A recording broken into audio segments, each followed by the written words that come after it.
Hi BookTube, welcome to Jackie's Literary Corner. I am Jackie, and it's time for a recent reads, or currently reading, I don't know what I'm going to call it, where I'm going to talk about what I'm reading right now and how my reading is going. So, since that's what I've decided, I think that's what I'm going to do since I'm doing I'm doing quarterly wrap-ups instead of monthly or bi-monthly wrap-ups this year. So I figured to keep you guys updated, I'm gonna do, just give you recent reads or currently reading videos. Hopefully less rambling than that first or second year when I started doing very rambly stuff where I was talking about, not just books, but all of a sudden I would get off topic. Okay, so, this year I'm starting out pretty good. I started the year with 3 fantasy. One was a reread I listened to on audiobook. So the first one was I started when we went to my grandma's, right after New Year's, we went to go visit my grandma. And that was Legends and Lattes by Travis Bowry. And I really liked that. That was very cute and cozy and fun. It was not a long read. And I enjoyed that. Actually, I think it was a debut when it first came out. And the author, I think, is going to write another book, a sequel to it, that's going to take place in the same world, but with different characters.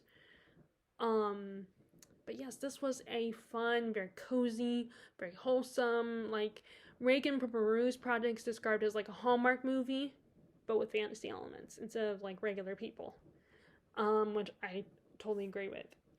So after that, I read The Wolf by Leo Carew, which is also a debut, but since the author's written 2 more books after that one, and so it's a trilogy now. And I did a review of both Legends and Lattes and that one in the same video instead of doing separate reviews for them. And that one was kind of more of a Viking story. You have I always forget what these people are called. I don't know why I can never remember them. The Anakim, the people, the natives of this wilderness, and then at some point, these people they call the Southerners show up, and at first they're just cautious of each other, and then they start to distrusting each other, and war starts happening. And in the beginning of the book, the Black Lord of the Anakim is killed by one of the Southerners during their latest battle with each other, and leaving his young son, who's either 19 or 21, I can't remember. He must be the Black Lord, but it does not start out well. They don't trust him, and he doesn't make the best impression after he loses his father, after his father gets killed. And he not only has to deal with the Southerners, but he is a rival amongst his people as well. Someone who thinks he would be a better leader than Roper, the Black Lord's son, would be. So, and it's really good so far. Great battle sequences. It's very, very gritty, very dark. And I've heard from other people that the spider improves upon the bad stuff in the first book. Or the stuff that needed work on. I shouldn't say bad stuff. I should say stuff that needed to be worked on, to be improved upon. And I'm hoping one of those things is the female lead. Because the 2 females don't have much of roles in the story, except for maybe getting things moving, and helping our characters, our male characters. So hopefully that's one of the things that is improved upon. And then after that, like I said, was my reread on an author that I thought I was done with, and it's nothing that I didn't have anything serious problems with her work. I just moved on from her work and was no longer interested, and that is Sarah J. Maas in ACOTAR, A Corner of Thorns and Roses. Now, I'm probably not going to continue with her Throne of Glass series, but I decided to continue with ACOTAR, and I enjoyed The Corner of Thorns and Roses. It was fun to be back in that world and to read that story, and, I enjoyed the characters, and, enjoyed the romance, and the love story between, even though, despite the fact that, yes, I am well aware that, the 2 love interests throughout the series are not the best example of relationship goals. They're just they're male characters that you just like, I don't know, they're problematic. But I still have fun with it, and I think it's all about fun. Reading is about enjoying yourself. Unless you're reading for academic purposes, which I want to try,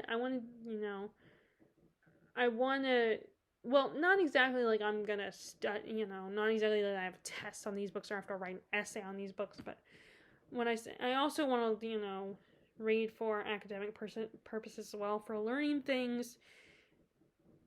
And there's books that I would like to study in my own way, not like the way we study them in school, but just annotating and all that, and treat them kind of like I'm a scholar, like I kind of just. But I want to enjoy myself. I don't want to put pressure on myself and feel guilty if I read something that's like ACOTAR, where it's kind of polarizing. People have issues with it, and I agree. Yes, it's problematic. I'm ignoring that, but it's a guilty pleasure, I guess. For me, it's a guilty pleasure. I don't think there's anything wrong with enjoying something like that. Just as, yes, acknowledge that it's problematic, and don't just acknowledge that it's problematic and don't ignore. But doesn't mean you have to not read it anymore. It doesn't mean that you aren't allowed to read it, or it doesn't mean you can't enjoy the ride. But anyway, so I was kind of starting to get on my Lord of the Rings project and read the Silmarillion, but then it was making me feel anxious because it's a lot to read and it's very in-depth, and it's kind of a history book, so it's a lot of stuff in there. It's and you're learning about the world of Middle Earth, or what is it called? I can't think of the word they use. I don't even know if this is what Middle Earth is called, but I'm just going to continue to say Middle Earth because I don't remember what the word was. But I was just feeling really anxious because I knew that because it's very dense. That's one of the words I was looking for. It's very dense. It will take a lot of time, and I'm trying to annotate it a little bit, so. And I was also reading historical fiction as well, because I wanted to. Well, first, I know there's nothing wrong with. If you want to read your favorite genre the whole year, that's great. That's good for you. That's what you should do. But I like other genres. I don't just love fantasy. I like historical fiction. I want to get more into sci-fi, and I like horror, and I've been trying to read other authors in the horror genre other than Stephen King. So I want to try other authors and continue to be a more adventurous reader and try other things, not just fantasy.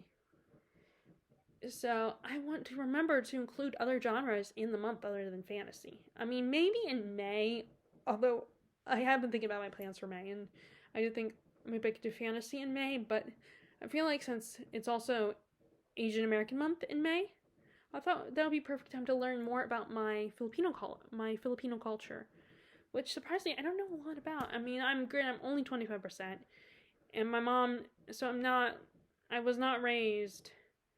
The closest I came to the culture was, of course, my grandmother and the food and how she speaks. She never really lost her accent or anything like that, so she still kind of speaks, and she has phrases and words that she always says that are Filipino, and there's quirks and stuff and traditions and all that, but I don't know a lot. Other than that, I don't know a lot about the Philippines, and like I showed you on my Christmas haul, Terry got me some of the books I put on my Amazon wish list that are about the Philippines. One's a work of fiction, historical fiction, a classic, and then the other one is a nonfiction, the history of the Philippines. So I think I might do that. So I thought about, May I'll do my favorite genre, which is fantasy, but then I thought, well, it is Asian American month, and why don't I go ahead, that would be a good month to read about the Philippines. So I might do that. But anyway, that's in a couple months, so I got some time. But anyway, where was I? So I am reading. I am also currently reading this historical fiction, which I knew would take me a while. I definitely got farther along in this. This is what I always seem to do with bigger books: is I will start reading them and then I will put them down for a long period of time and take me a while before I pick them up again.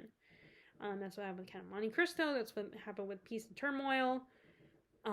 It's not that I'm bored or not enjoying myself, not engaged. It's just these books require commitment and will take a long time for me to read. And then I will pick them up once or, again, maybe twice. Maybe I'll put them down twice and then pick it up again for a third time and finally finish it by the third time or finally finish it by the second time. Knock on wood that I don't jinx myself. But I did pick it up again. I made a good progress. Like, this is how much I have left. I've been reading like four to 2 chapters every day. But it's basically about this young man, Rob J. Cole. He's from England and he's a Christian.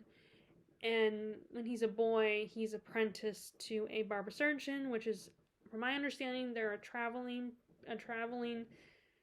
salesman, or they're not selling products, they're selling cures. The barber surgeon, he sells cures for ailments.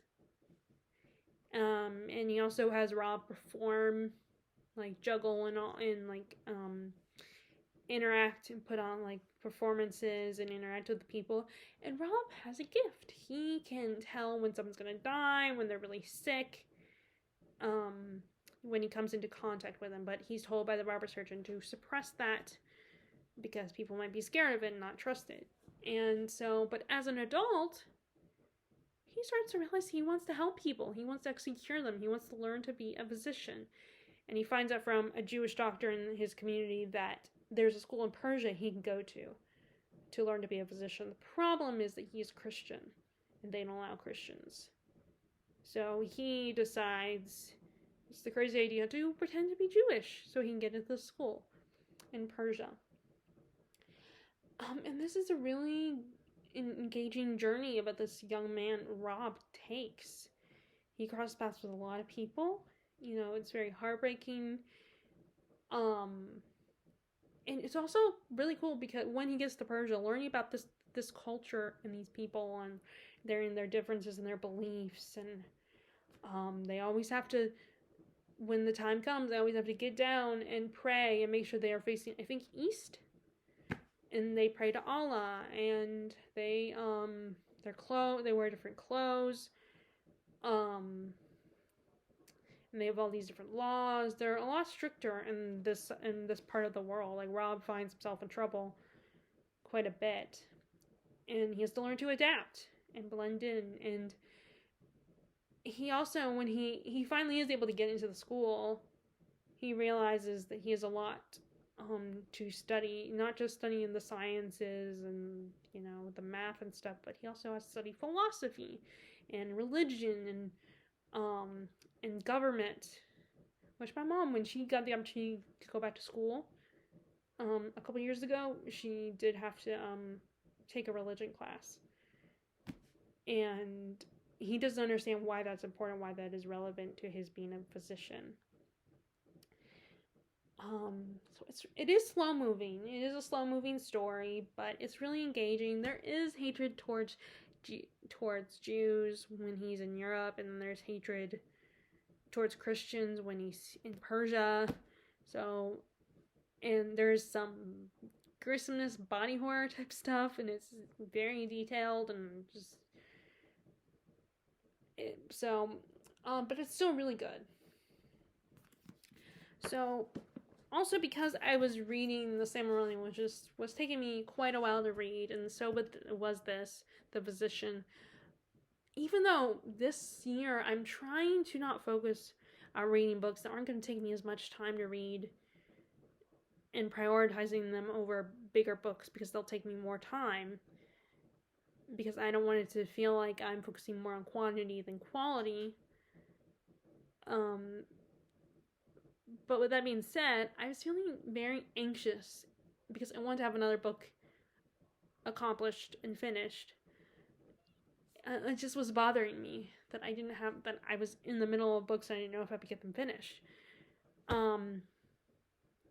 Even though I'm not going to do a wrap up at the end of the month or at the end of February, but I'm going to wait until, the March or whenever the quarter ends. That's when I'm going to do my wrap up for the first 3 months of the year. And unless that's in April, I don't know. I'll have to double check on when the first quarter ends. I still was feeling anxious and wanting to have another book finished on my belt. And so I decided to pick H.G. Wells' The Time Machine. That was one of the Papermill classics I bought towards the end of last year. Last November, I think is when I finally bought them. Or at the end of October, I don't remember. It's whenever we got back from I can't even think what that place is called. But anyway, when we got back from our vacation in October. And I, like I said, I was feeling anxious, so I picked that one up. And I definitely like it a lot better. I read it in middle school when I was, a preteen. And I think, first of all, I was expecting it to be, because I saw the 2003 adaptation first before I read the book, I think. And I was expecting some of the aspects of that one to be in the original book, and it was not. But of course it had the skeleton of the story. I like the narrative structure of you have a narrator, then, or within the story you have the time travel and becomes the narrator, picks up and tells these people he's invited to his house his adventures through time, where, it still has the whole, he travels so far into the future. He meets the Eloi and the Morlocks, and it definitely provides food for thought. It's not it's not a 5-star book for me, but it is a 4-star book, because it does make you think and wonder what H.G. Wells was thinking, what his concerns were for the advancement of mankind with what he writes in that book. And I think there is an advancement of mankind today, but it's in a different direction, and there's different fears and concerns, I think, for humanity. But it definitely gets you thinking. And like I said, I like it a lot better than when I was, when I tried to read it when I was a kid. I think it's because I can appreciate more and understand it more. But yeah. And it's not that long of a book either. I mean, I thought it was chunky, but not too bad.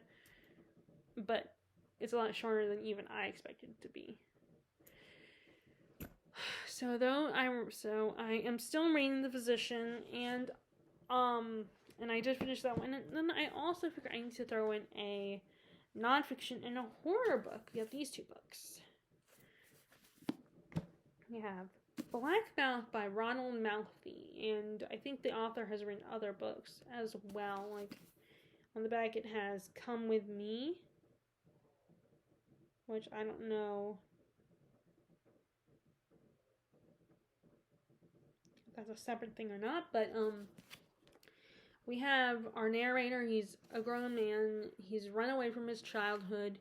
He left his mom and little brother Dennis behind. I think Dennis has some disabilities, and he ran away because of something that happened to him and his friends when they were kids, and he hasn't been back since. His dad was abusive, and he died at some point, I believe. And his mom, when the book starts, he finds out that his mom is dead. And his brother was found by the police on the highway walking with nothing on but his underwear.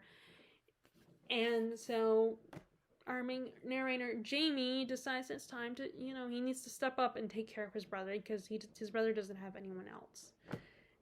So we go back and forth between when he was a kid and the present day, where he's going to claim his brother. And when he does that, his past kind of comes back to him. He runs into his two best friends when he was a kid.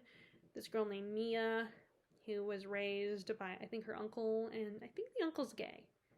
I think, because he lives with her gay uncle, and I think they live in a trailer park or something. And his friend, this boy named Clay, who has, let me see if I can find it. Let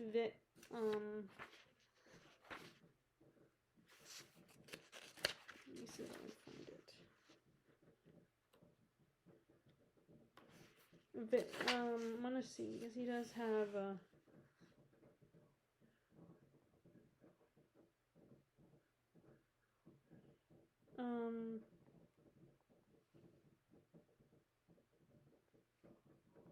I'm trying to find, there's something that Clay has, a physical,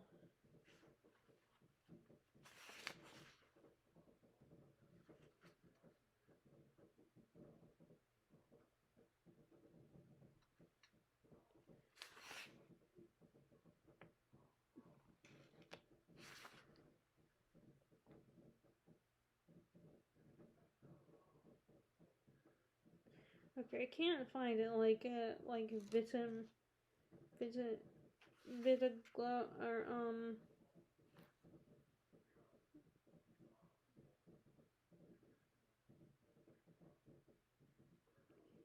trying to, I don't remember what it is, but it's this,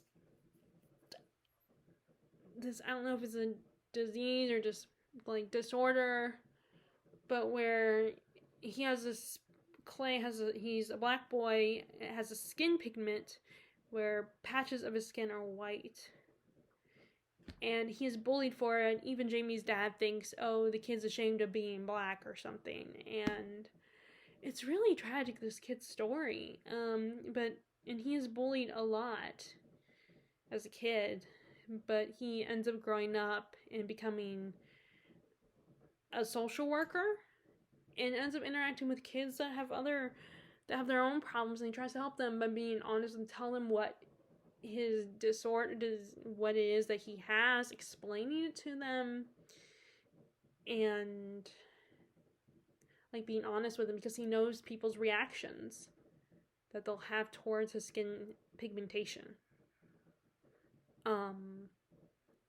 It's really sad to see what Clay goes. It's really sad to see what they all go through. We haven't got a lot of Mia's story yet, but we've gotten hints of it. But we get a lot of, like I said, we get a lot of Jamie and Dennis and Clay stories.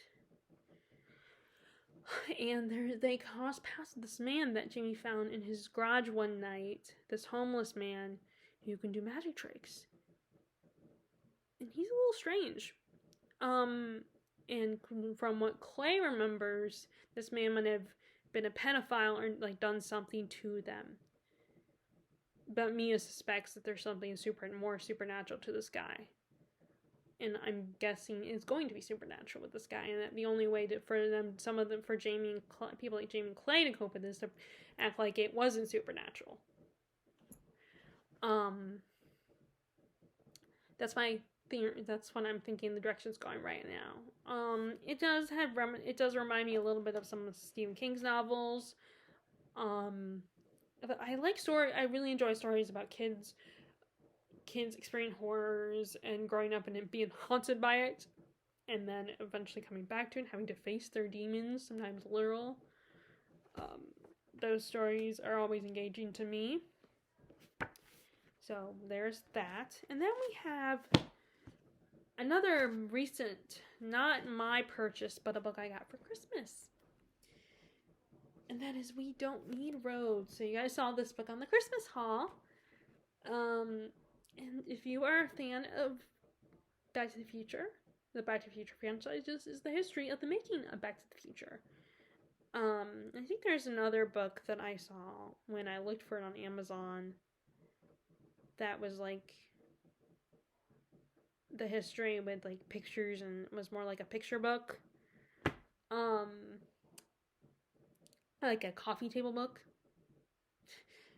And this is really good. Like, it shows the whole movie making, how making movies works. But it, of course, focuses mostly, it only, of course, its focus is the Back to the Future trilogy, and how it took a long time for Bob Gale and Robert Zemeckis to get this green lighted, because they didn't have a successful film under their belt before this movie came out. And a few that were pretty decent movies, according to the author, like Used Cars was one of their movies, and so people didn't trust them, didn't like feel like they would gain a profit from one of their projects until I think Used Cars was the one who got them to feel confident. And now they think about it, to feel confident in trusting them to make a good film, that they could depend on them, that like they would be profitable. And now some of the information I knew, like how Eric Stoltz was the original person they got for Marty's character, but he wasn't working because, you know, he couldn't get the comedy. They wanted this to be comedic. And they finally got the guy they really wanted, Michael J. Fox, who originally the producer of the show Family Ties didn't even give Michael J. Fox the script because he didn't want to lose his leading man. And then finally, when they were like, okay, we need Michael J. Fox. We want to get him. He finally gave him the scripts. His producer finally gave him the scripts. So he had quite a busy schedule because he was not done with Family Ties when they were working on this movie.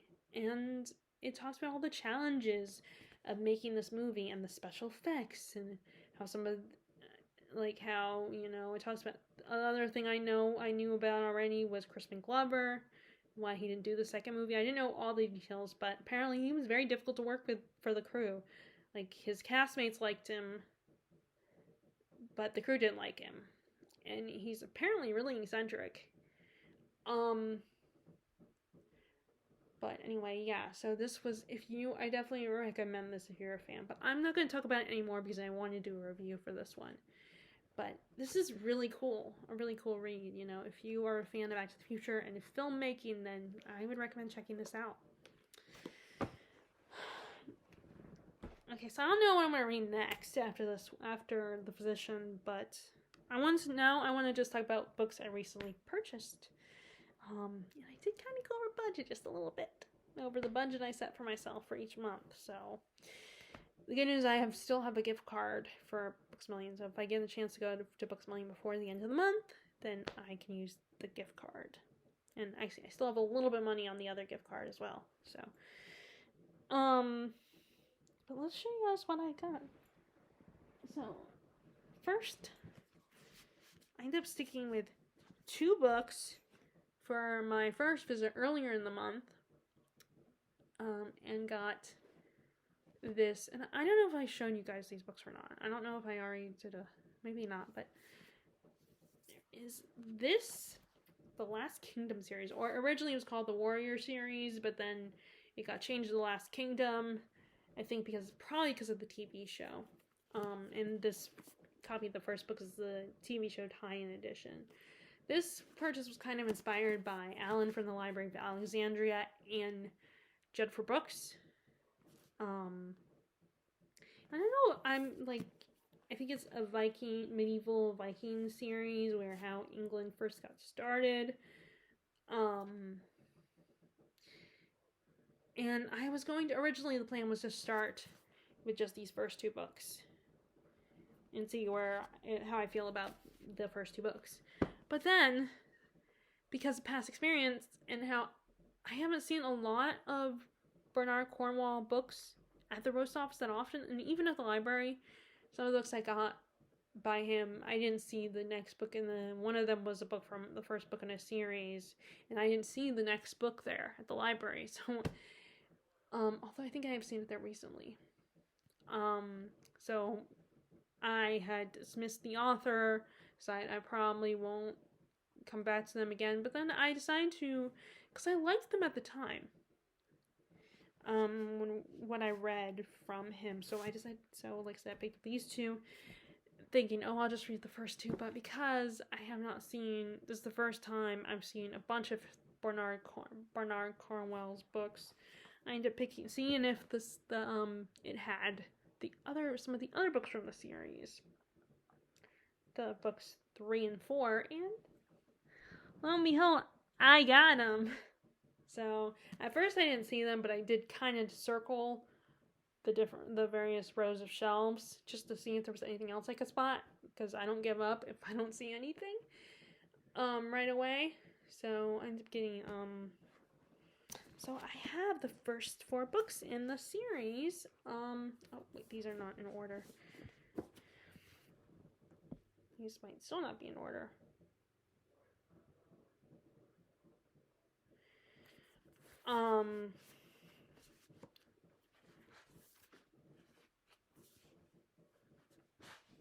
So we have The Last Kingdom is the first book. Then we have The Pale Horseman is book 2. Okay, let's see. I have to look at the back to see the order between which one comes first between these two. Wait, actually, you know what? I'll look in the first book because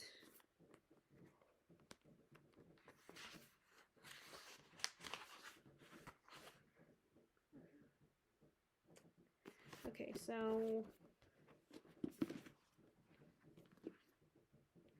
Lords of the North is book 3. I have that one. And then we have Sword Song is book 4. So I have the first 4 books. But there's, let's see.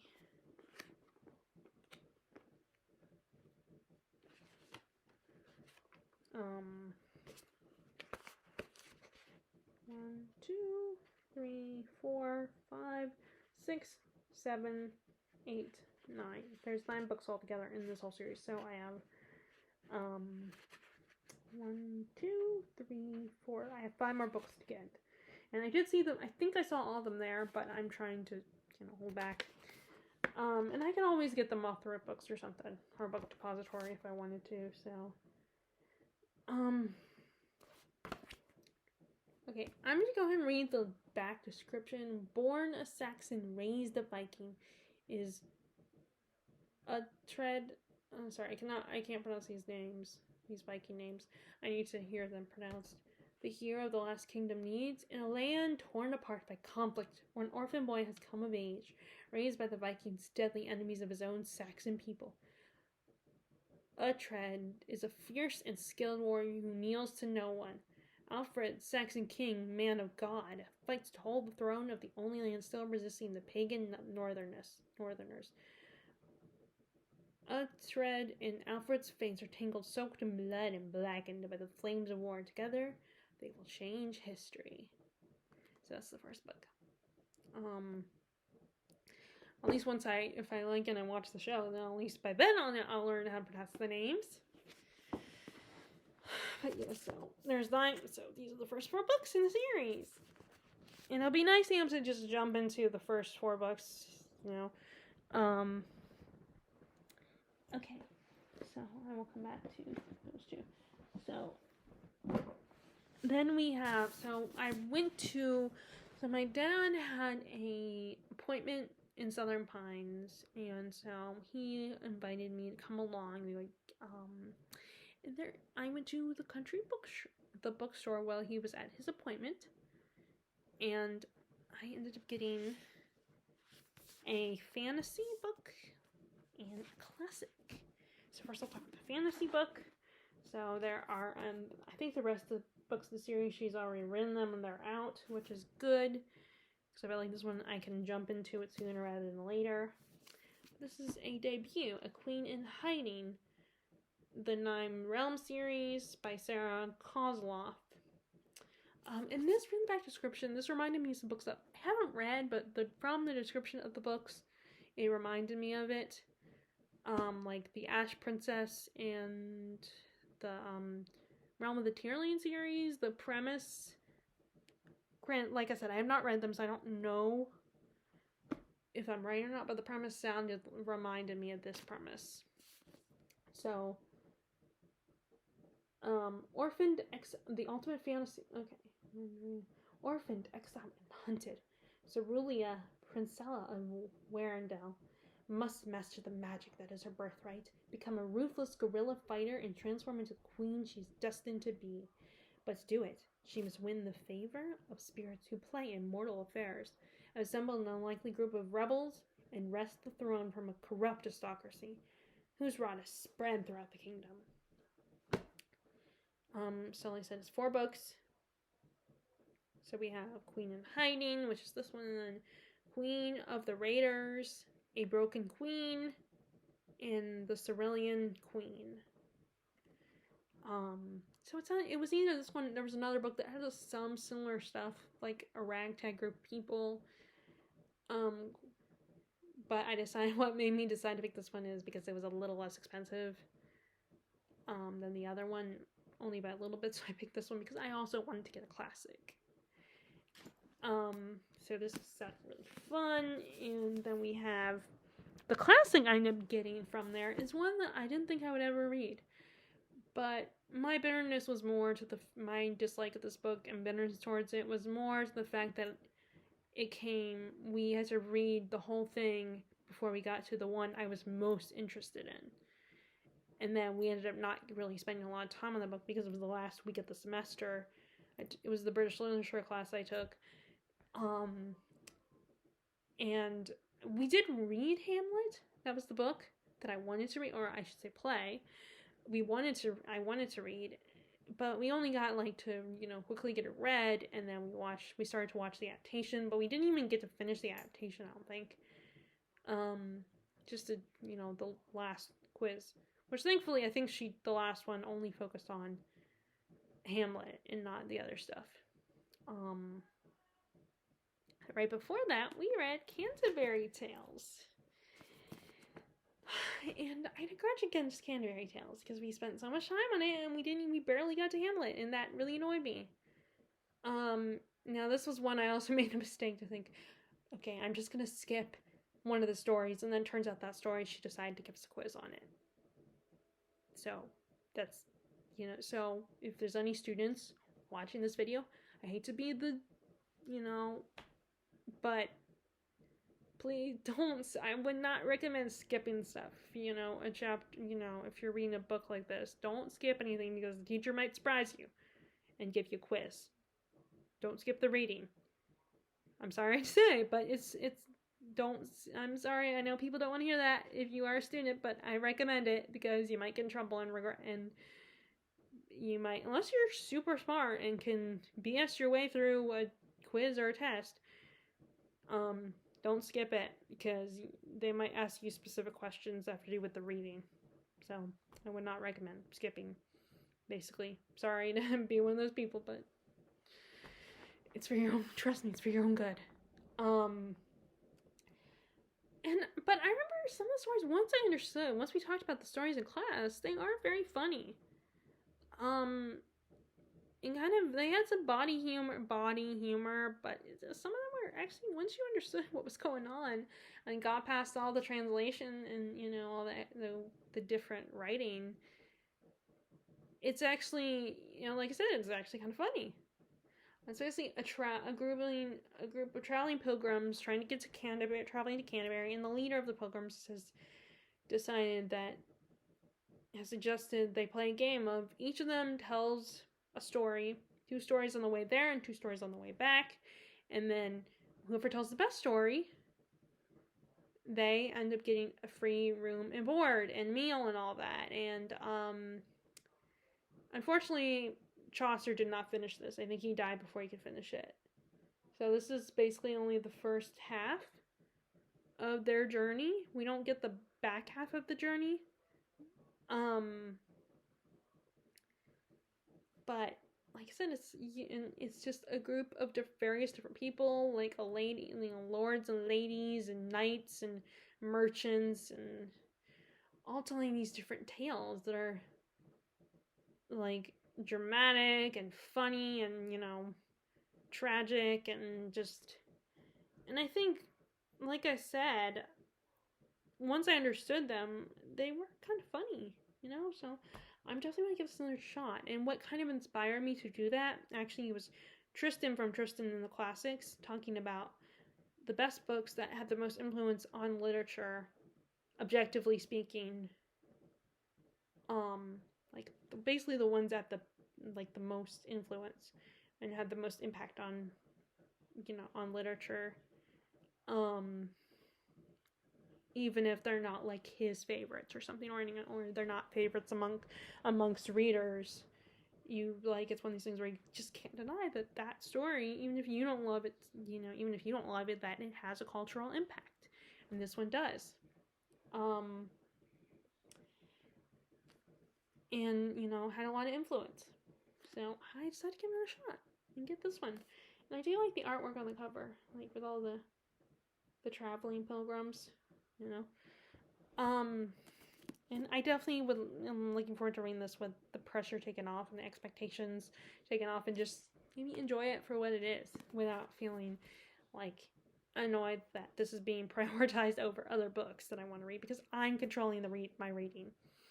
I'm controlling when I read it, so I don't have to. So if I want to put it down, then I can read something else that I'm more excited to read. But anyway. Okay, so when I bought books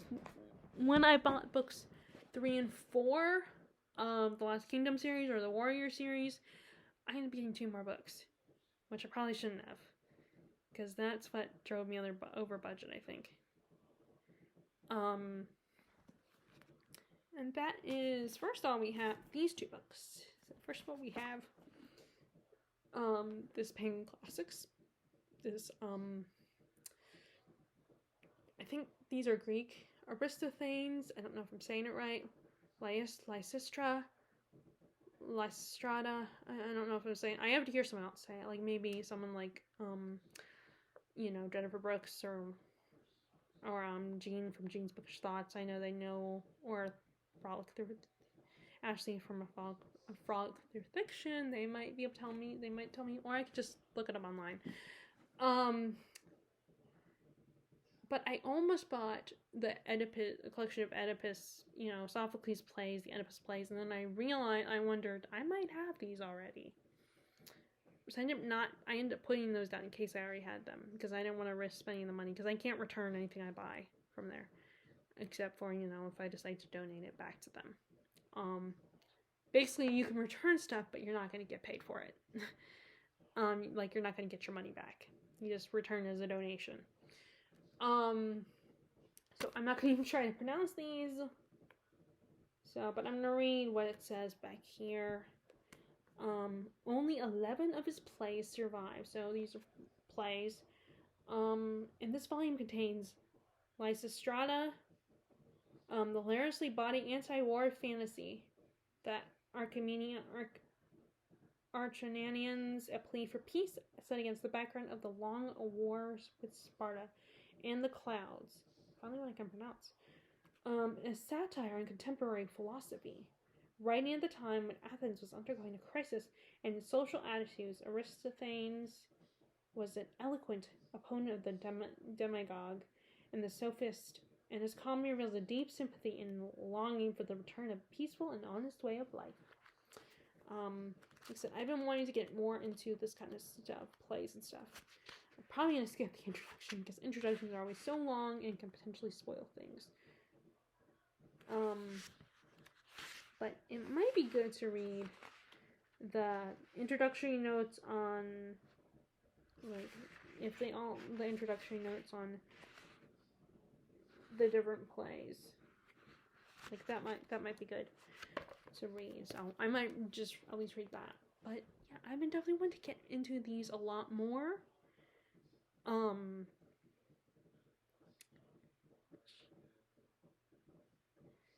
So this would have been, if I got it for, well, it's even cheaper now, only $4. It's just because I got 4 books. So in US it would be $7.95, in Canada it's $9.99, so still, that's not terrible. Australia was $10.95, and $6.99 was in the UK, which is £6.99. I don't know what their cents is, but the equivalent to cents is for in the UK. But yeah, and sometime this month I want to do like a month of just reading plays, possibly. And then the last book, it was in the fiction section, I want to say. So I don't know why. I mean, maybe it wasn't in the fiction. Maybe I did get it in the vault. No, wait. I got it in the classic section. That's why. So it was a classic nonfiction. So that's why I wasn't in the vault, because it's considered a classic, I guess.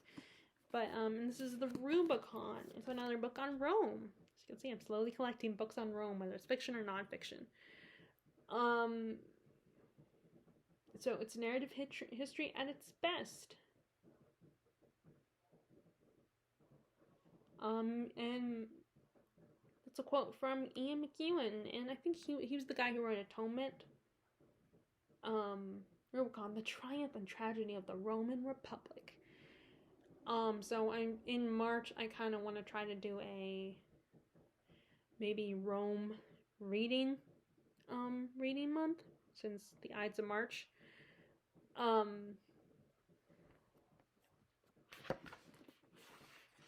Because that, so the problem is this does not fit the March of the Mammoths. So I might like throw in a mammoth in there, as well as some of these books on Rome. And I probably might start some of those Roman books in February. Like, do a few romance-related books in February, and then but also do like a Roman history. I love when these nonfictions have artwork in them, like pictures and stuff. I love that. But yeah, this at first I was like, because it was, like I said, it was not in the vault. It was in the classic section, I believe. The shelf, the small bookshelf that has like classic works in it. And I was thinking, I thought, oh, it must be fiction. But then, lo and behold, on the back it says nonfiction right there. You guys can see it. It was like, oh. And also, like, looking at I kind of suspected it was once I looked at, this is a narrative history at its best. In the triumph and tragedy of the Roman Republic. And I guess the Samuel Johnson Prizes for nonfiction. I'll have to look that up. That was another thing, there's another thing I need to look up as well after I film this video on something in the Road We Don't Need Roads, the book about Back to the Future. So anyway, so that is my book haul and what I'm currently reading right now. I would love to hear what you guys are reading right now and how your reading is going so far this year. Share in the comments below. I hope you liked this video. If you did, please give it a thumbs up. Click subscribe if you haven't already. Click the bell notification bell if you want to be notified. You don't have to. And I hope, and like I said, I hope you are enjoying your reading, and I will talk to you all later. All right, bye.